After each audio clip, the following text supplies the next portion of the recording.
miidiyaa kanarratti immoo burjaajii waan biraa akka ta'uuf ajandaa biraa nuuf kennan. Kana booda ajandaa sobaan nuu kennamee ummanni keenya akka dhumu godhaa jiru kana beekuu qabna. Abshaala ta'uu qabna Oromoo ko of baruu qabna. Of beekuu qabna. Tokko ta'uu qabna. Wal jala deemuu qabna. Wal dhagahuu qabna. Wal tuffatuu dhiisuu qabna. Ajandaa goota garagalchee ummata ficcisiisu yoo kan dhufe kaawunti isa guru akka inni hin dubbanne godhuu danda'u qabna. Malee arrabarii gartuun beekamu bar yoo laaltanii jiraattan profaayila isaanii yoo gattuutan nama 2,000 fi nama 3,000 isa daawwata. Ka 3,000 isa daawwata ka fooloorsii 3,000 qabu sun immoo namoonni akka keenyaa kun immoo isa ajandaa godhannee ka goota garagalchitu jennee viidiyoo irraa daleena. Meelaa harkatu kan godhees nuyi nama biraati miti. Gaafa goota garagalchuu akka nama hin dhageenye maanatti warri goota garagalchu kana akka dhageetii harkatu kan godhees anaha silaa akka nama dhageenye bira dabarre achumatti dhaabaa ajandaa kana jechuudha. Dhageetii hin harkatu.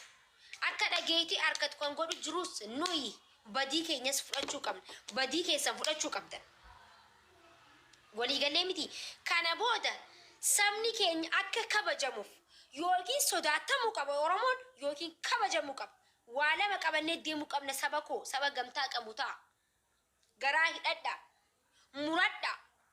Muradhaa garaa laafeessan ta'inaa kana booda. Garaa laafeessa ta'uun keessan isin ajjeesisaa jira. Nu tuffachiisaa jira. Nu ficcisiisaa jira Oromoo ko gizeen akka dubbadhu akka wal dhageenyuuf. Akka nan tuffanne abdiin qabasaniif hin dubbadha. Isiniin boonaanaan boontaniif hin as bira dhaabbadha. Na dhageessaniif hin as bira dhaabbadha malee reediyoodhaan takkiin immoo sokkeettaan hin hojjedhu. Isin galee akkuma keessanii bishaan dhugee akkuma keessanii nyaadheet kan hin dubbadhu malee elektiriika takkiin immoo ifaan hin dalagu.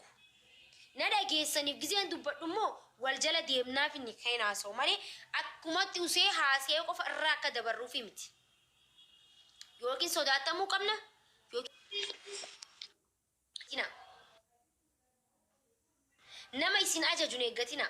Kana booda abaluun nuun deemuu qaba. Abaluun nuun deemuu qaba hin jeenaa. Goota ta'uu yaadi. Ifiif goota ta'uu yaadi. If hoogganuu yaadi. Kan ifii hoogganeetu hooggansa biraa barbaada waan ta'eef. Dura if hooggani. Ifiin dhaabbadhu. Ifiin ka'e. Ifiin deemu Oromoo ko. Yookiin sodaatamii yookiin kabajamii. Kan lameen kabajamna yookiin ni sodaatamna. Kan ammoo murannoo keenya murannoo dhaloota qubee murannoo jenereeshina Oromooti. Kana booda jenereeshina kana muratuu qaba. Lafaa ka'uu qaba. Murannoon deemuu qaba. Kana booda muradha. Kana booda hadheeffadha. Hadhaawa garaa keessan hidhadha. Haati teenya du'aa jirti waan ta'eef haati teenyaarra karaa shaniin imimmaan yaasaa jirti. Karaa shaniin namni karaa lamaan gizee bo'u Oromoon immoo imimmaan takka 2 3 4 ilaa asitti bo'aa jirti Oromoon. Ilaa mormatti dhiini isiirraa dhangala'aa jira. Oromoo irra dhaabbatanii footoo ka'aa jiran. Oromoo irra dhaabbatanii salfii ka'aa jiran. Oromoo qoraanii waadanii ibiddaan waadanii gaazarra naqaa jiru osoo arkinuu Oromoon usuu hin qabu. Waliigallee saba koo yookiin sodaatamu yookiin kabajamuu qabna. Waa lama muradhaa. Siyaasaa miti waa'ee saba keetii haasa'uun. Waa'ee uummata keetii dhaabbattee haasa'uun har'a fooloorsii guddaa qabaattee yoo waa'ee saba keetiin dubbatiin ati Oromoodha ani Oromoodha jettee deemuun ni ulfaata. Hin sodaatin. Gaafa guyyaan kee anamma hin sodaadhu. Fakkeenyaaf ana qofti biyya tana keessa jira. Haadha kiyya, abbaa kiyya, obboleeyyan kiyya hundi kiyya biyya keessa jiranii bara. Ani maakiini hundi aaliin kiyya firri kiyya bar biyya Oromoo hin ajjeefamtu wallaahi laazim. Wallaahi hin ajjeefamtu Oromoon. jirtu wanni hayyoonni keenya tokkummaa jaanii fi hinduunuu fi bar sabni wal qabateeraan yoo deemu saba keenya kana lalame yoo nama heddummaatee gisee deemuuf nama tokko qofa mee laalame tokko qofa taatee yoo deemtee fi heddumminaa yoo deemte bar yoo laalan ka heddumminaa santu nama sodaachisa malee ka tokko taatee deemtu bar si cafaqaa bar hundi yoo tokkoon deemte laa hundi si cafaqa yoo heddumminaan deemte moo kanaa kana dhawurka kanaa kana namarraa dhawru yaaboo tokko ta'a. Yaa Oromoo keessa galiin keessa na dhukkubu jira.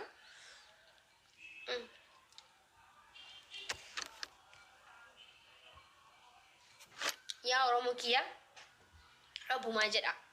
Tokko ta'a wal jala deema wal dhagaa. Ararraa eegalaati hundi keessan muradha.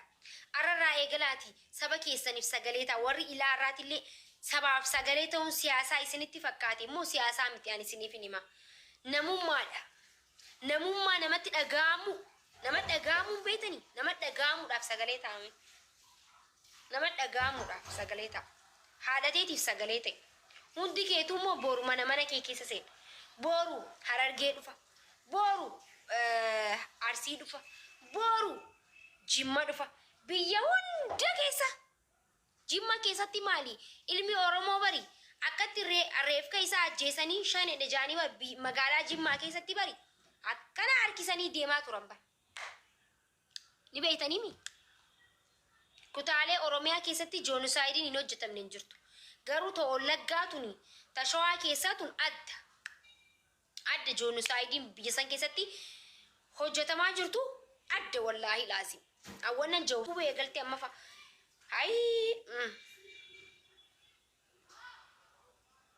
numa dubbanna gaama anka furmaani dhufu furmaanni osuma akkana iyyinu mootummaa kanas ilma fonqolchina gaa hilaaltammee Oromoo kiyya mootummaa kana ilma fonqolchina mootummaan kan ilma bu'aan bariitamoo kursii isa gubbarraa barcuma san osuma iyyinu nutis osuma deemnu osuma ajjeefamnu osuma dhiinu mootummaa kana mangaddisiisu sabaaf maraatuun namni waa'ee sabaa beekuutu sabaaf maraata. Sabaaf maraatuun, sabaaf dhukkubsatuun, sabaan arrabsamuun, sabaaf duun gammachuudha.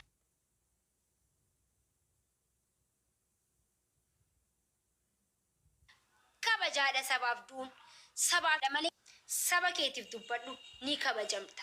Saba jaalatamta. Agartanii fakkeenya dheengadda.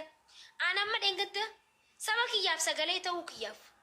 Ummata Oromoo ija tokko laaluu kiyyaaf kan Jimmaan jiru, kan Shawaan jiru, kan Arsiin jiru, kan Wallaggaan jiru hundaaf madaa'uu kiyyaatu mootummaa takkaa Itoophiyaa keessatti nama 65,000 laallamee hin beeknetu ana laayifii ana miskiinaan baqattu mana Arabaa keessatti mana namaa dhiqaa bar anii fi nama akkana xaragala nama mana namaa xaragee jiraadhu jechuudha. Miskiina dinqisiifattee namoonni hedduun na bilbilee na dinqisiifate. Sinigalee maaliif kabajamuu jechuudha. Agartanii saba keetiif sagalee ta'uun kabajaa guddaa kana harkatta. Saba keetiif dubbatuun sadarkaa kana gubbaa si kaa'a. Meelaan maallaqa qabaachuu anamma maallaqa qabaachuun barbaadu. Anamma tujjaara ta'uudhaa miti. Biyya tana keessaa bahu miti. Kabaja ummata Oromoo naaf gaadha. Jaala ummanni Oromoo naaf qabu anaaf gaadha dhugaa.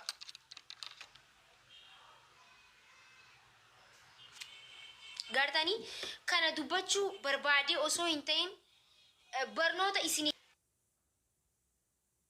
maal daleeydeetiin aan jechuu dandeessan.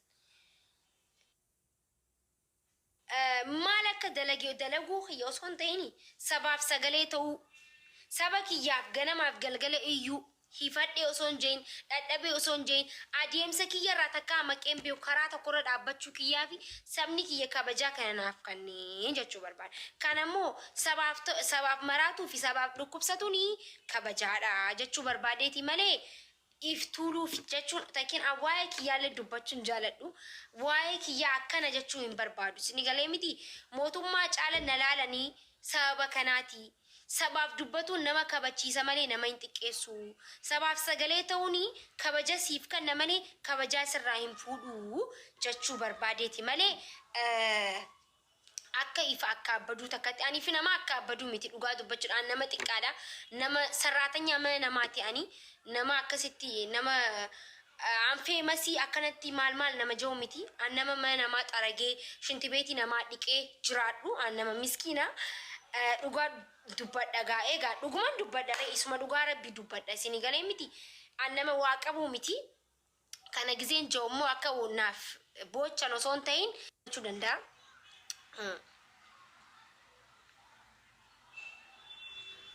Maalifi? Oh, Abdiisaa kiyya think so much. Galatoomi Abdiisaa ko. Osoo hin ta'ini an akkana nama wanta akkatiif ilaala.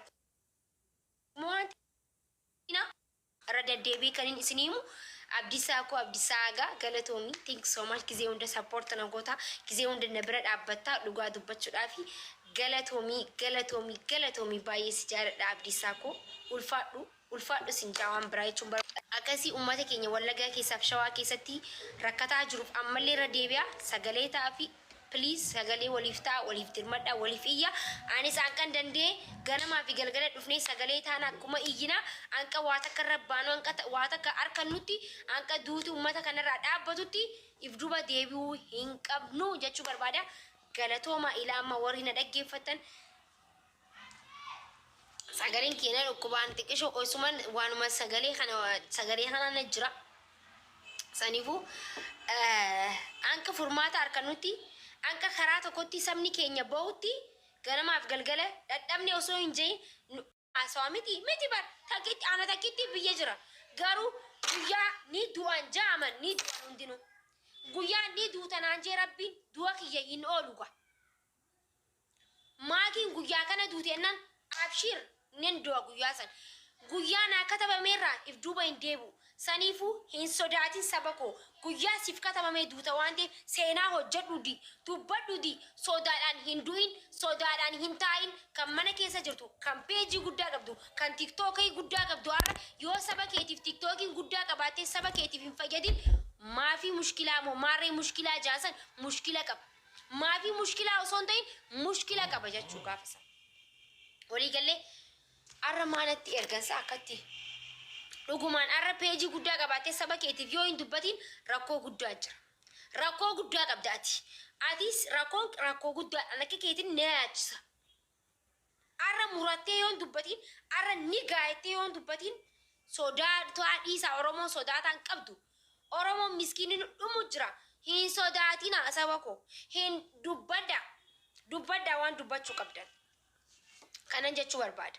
Arrarraa eegaliti goota ta'e yoo gootan ta'een kana dura arrarraa eegaliti gabbayi dubbadhu siyaasaa fi namummaan walaadda namummaan isinitti dhagaamu namummaan isinitti dhagaamu arra warri nama ajjeesaa jiru namummaa hin qabu waan ta'eef namummaa hin beekan waan ta'eef isaan waan amata 100 bulchan itti fakkaataa jira. Abiyyiin booruu kufa inshaallah namni akkanumatti itti fufuun jiru mootummaa hedduutu kufe waan ta'eef mootummaa hedduutu bu'e waan ta'eef warri kaleessa seentanii dhugaa Oromoon dhoysina dhugaan Oromoo karaa dhugaatiin qofa bahuu qaba karaa dhugaatiin kanan isin